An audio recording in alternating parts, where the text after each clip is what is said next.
Sabe, se a gente parar para pensar em tudo ao nosso redor agora, a mesa, o fone de ouvido, até o ar que a gente respira. À primeira vista são coisas, sei lá, totalmente distintas, né? Mas todas elas têm algo fundamental em comum. São matéria. Só que, o que isso quer dizer de verdade? Hoje a nossa análise vai ser um pouco diferente. A gente vai bancar o detetive. Imagina que encontramos uma substância desconhecida. Como é que a gente identifica? Qual é o nosso kit de ferramentas? A nossa fonte hoje é exatamente isso. Um guia para a gente interrogar o universo físico e entender as regras dele. E essa abordagem de detetive é perfeita. É exatamente o que um cientista faz no dia a dia. Esse kit de ferramentas é a base de quase tudo, sabe? Da química, da engenharia.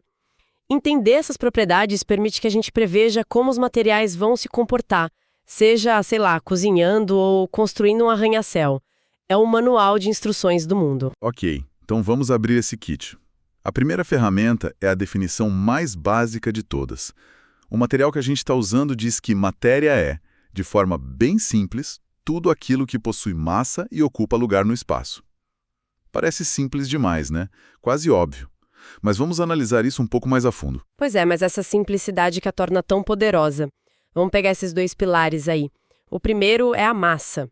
E aqui já tem a primeira pista que pode confundir um detetive iniciante. Massa não é a mesma coisa que peso. Ah, essa é clássica. É. O peso é a força da gravidade que puxa essa massa. Por isso ele muda dependendo de onde você está no universo. A massa, por outro lado, é a quantidade de coisa que algo tem. Ela não muda. Certo. Então a minha massa é a mesma aqui na Terra ou, sei lá, flutuando no espaço, mas meu peso seria quase zero lá. Entendi. E o segundo pilar é o volume, que é o espaço que essa coisa toda ocupa. Exato. Se um suspeito na nossa investigação tem massa e ocupa volume, ele pertence ao mundo da matéria. Pode ser um grão de areia, uma estrela gigante, uma bactéria. Se cumpre esses dois requisitos, está no jogo. É o nosso primeiro passo. Beleza. Então o primeiro filtro é esse. Tem massa e tem volume. Sim. Ok. Tá na lista de suspeitos. Mas isso vale para tudo. Então, quais são as regras universais do jogo? As leis que todos esses suspeitos, sem exceção, têm que seguir. Essas são as chamadas propriedades gerais. São as características que toda matéria compartilha. A primeira é a inércia. Basicamente, a tendência de um objeto de resistir a mudanças no seu estado de movimento. Ah, a famosa lei do sofá. Um corpo em repouso tende a ficar em repouso. Mas peraí, se a inércia diz que um corpo em movimento tende a ficar em movimento, por que uma bola que eu chuto na grama uma hora para? A tendência natural dela parece ser parar e não continuar. Olha, essa é uma pergunta excelente. E é o que torna a física tão interessante. A bola quer continuar em movimento. O que para a bola são forças externas agindo sobre ela. O atrito com a grama, a resistência do ar. Se você estivesse no vácuo do espaço, sem atrito, e empurrasse essa bola, ela viajaria para sempre, sabe? Até bater em alguma outra coisa. A inércia é essa teimosia da matéria. Ok, agora faz muito mais sentido. É a resistência à mudança. E falando em resistência, outra propriedade é a impenetrabilidade. Nossa, isso parece até nome de superpoder. Quer dizer que eu não posso atravessar paredes, certo? Mas por quê? A regra é que dois corpos não podem ocupar o mesmo espaço ao mesmo tempo. Simples assim. Os átomos da parede já estão ali, ocupando aquele volume. Quando você tenta atravessar, seus átomos batem nos átomos da parede. É por isso que quando você entra numa banheira cheia, a água sobe e transborda. Seu corpo empurra a água para fora do caminho. Então, cientificamente, um fantasma que atravessa paredes não seria feito de matéria. Pronto, definimos o que é um fantasma. Brincadeiras à parte, o que mais tem nesse kit de regras universais? A gente tem a compressibilidade, é a capacidade de diminuir o volume de algo quando a gente aplica pressão. Pensa num tanque de mergulho. Ali dentro tem horas e horas de ar, num cilindro de metal pequeno, porque o ar foi super comprimido ali. As moléculas de um gás ficam muito longe umas das outras, então tem muito espaço vazio para ser, digamos, espremido. Com líquidos e sólidos já é bem mais difícil. Faz sentido, as moléculas já estão mais grudadinhas. E a última dessa lista é a elasticidade. Tipo, a capacidade de voltar à forma original, como um elástico de cabelo. Isso é uma ótima analogia. A matéria pode ser deformada, mas muitas vezes ela lembra da sua forma original e usa a energia que armazenou para voltar. Pensa no kick de uma bola de basquete. A bola se deforma toda quando bate no chão e é a elasticidade dela que a joga para cima de novo. Então, para a gente resumir, todo suspeito no universo material é teimoso, que é inércia, Ocupa seu próprio espaço, a impenetrabilidade. pode ser espremido, que é a compressibilidade, e tende a voltar para a forma original, a elasticidade. Certo. Essas são as regras gerais. Mas aí fica a questão, né? Se todo mundo segue as mesmas regras, como é que a gente diferencia um do outro? Como a gente sabe que o pó branco na cena do crime é açúcar e não, sei lá, sal? A gente precisa de impressões digitais. Exatamente. E é aqui que entram as propriedades específicas. Elas são as características únicas que permitem identificar uma substância. É a assinatura química de um material. O nosso guia divide em algumas categorias. E a primeira são as propriedades físicas. São as pistas que a gente pode coletar sem mudar a identidade do nosso suspeito. A primeira da lista é a densidade, a relação entre massa e volume. É o clássico por que o óleo flutua na água? Porque ele é menos denso. Mas o exemplo do navio de aço sempre me deixou meio confuso. O aço é super denso, deveria afundar feito uma pedra. E um bloco de aço maciço afunda mesmo. O truque do navio é o formato dele. Ele é basicamente uma casca oca gigante. O volume total dele inclui todo o ar que está dentro. Então o que importa é a densidade média do conjunto aço mais ar. Esse valor final é menor que a densidade da água, por isso ele flutua. Ah, tá. O mesmo princípio de um submarino, só que ao contrário. Para afundar, ele enche tanques com água, aumenta a massa total e aí a densidade média fica maior que a da água. Para subir, ele expulsa essa água com ar comprimido. Uau, então um submarino e um balão de ar quente funcionam com base no mesmo princípio, a densidade. Isso é muito legal. Que mais a gente tem de impressões digitais físicas? Temos os pontos de fusão e ebulição. São as temperaturas exatas em que uma substância muda de estado. A água pura ao nível do mar sempre ferve a 100 graus e congela a 0 graus. É um valor fixo super confiável. Se você tem um líquido transparente e ele começa a ferver a, sei lá, 78 graus, é uma pista muito forte de que é álcool etílico e não água. É um teste de identidade. Exato. E o ponto crucial aqui é que, mesmo mudando de estado, de gelo para água, de água para vapor, a molécula continua sendo H2O. A identidade química não muda. A identidade se mantém, só a roupa muda, digamos. A lista continua com solubilidade, que é a capacidade de se dissolver, e condutividade, de conduzir calor ou eletricidade. Eu aprendi sobre condutividade da pior maneira possível quando era criança e fui pegar uma torrada presa na torradeira com um garfo de metal.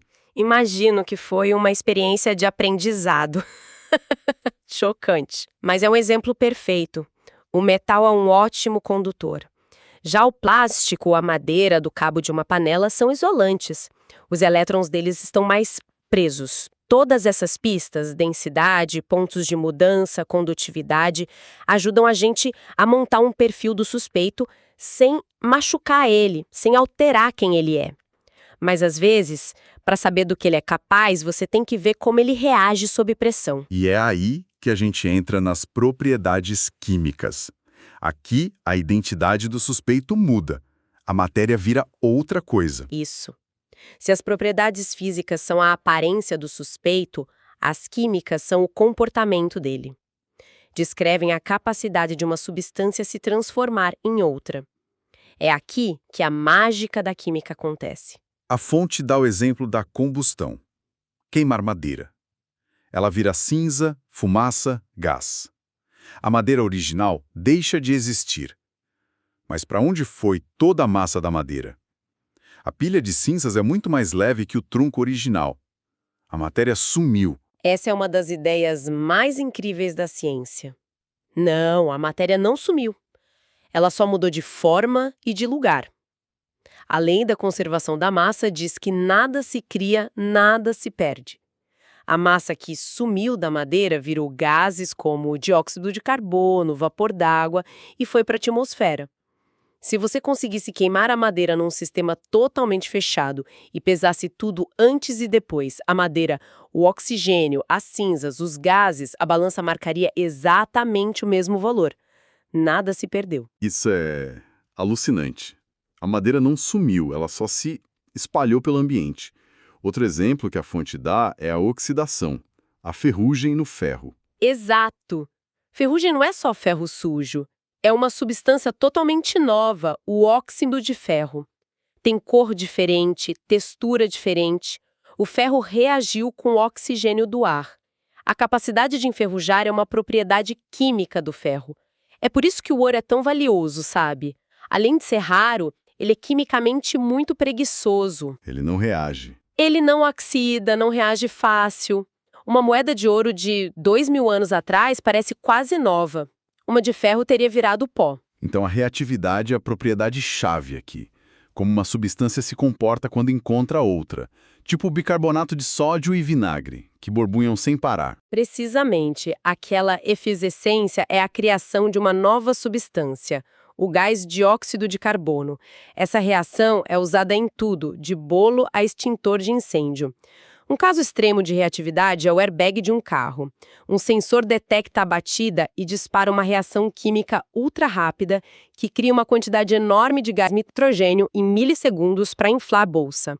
Entender a reatividade salva vidas. Certo. Já temos as regras gerais, as impressões digitais físicas e o perfil de comportamento químico. Mas falta uma categoria de análise, talvez a mais antiga de todas. As ferramentas que já vêm com a gente. Os nossos sentidos. As propriedades organolépticas são as que a gente percebe com os nossos órgãos dos sentidos. Cor, odor, sabor, brilho, textura. E embora pareçam meio subjetivas, elas foram o nosso primeiro kit de análise da matéria. Essencial para a sobrevivência. É verdade.